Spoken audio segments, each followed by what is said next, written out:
अधी मुसरत अॼु वॾा पेर कया अथई, एतिरनि ॾींहंनि खां पोइ भुलिजी आई आसन घर। बसि भाॼाई छा कयां, सिक त ॾाढी लॻंदी आहे।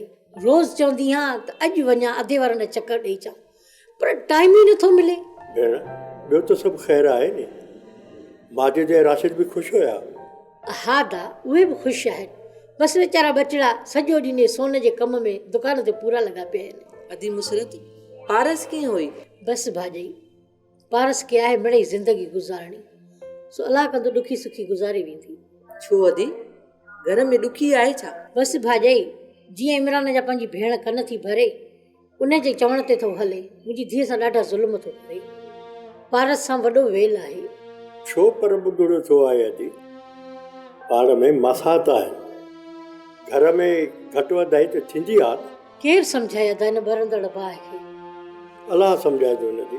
भला भाॼाई अदा इब्रार नज़र कोन थो अचे? अधी इब्रार सरकारी डॉक्टर थी वियो आहे ड्यूटीअ ते, शाम जो 5 बजे मोटी ईंदो। अधी चङो थियो तूं अची वई आहीं। छो भाॼाई ख़ैर त आहे?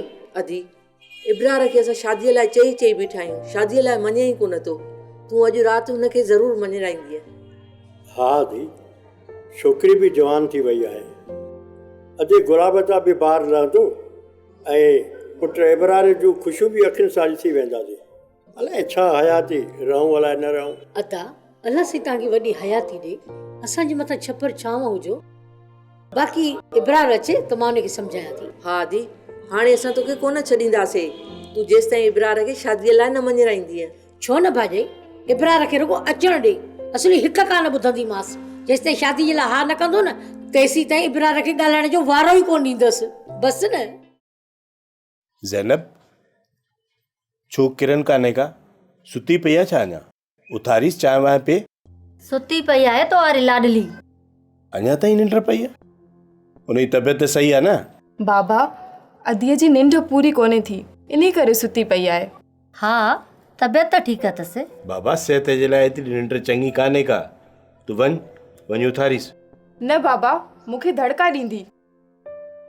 कहिड़ो घर जो कमकार करणो अथसि, भली सुम्ही पई हुजे।